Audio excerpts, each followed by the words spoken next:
សុភានុបស្សង្ឃវិហរន្តੰឥន្ទ្រិយេសុអសង្វុតੰភោជនមហេអមត្តញ្ញុងកុសីតੰហៃណវីរិយ៉ាងតាំងវេបសហសីមេរោវេតោរុក្ខំវៈតុបលាំងជនណាយល់ឃើញនៅអារម្មណ៍ថាល្អមិនសង្រួមក្នុងឥន្ទ្រីទាំងឡាយ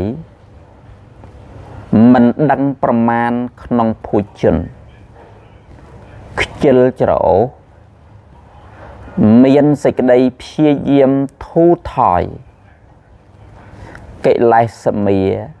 រមែងគ្រប់សង្កត់បុគ្គលនោះឯងដូចខ្យល់ដែលគ្រប់សង្កត់ដើមឈើទុពលដូច្នោះសូមអនុមោទនា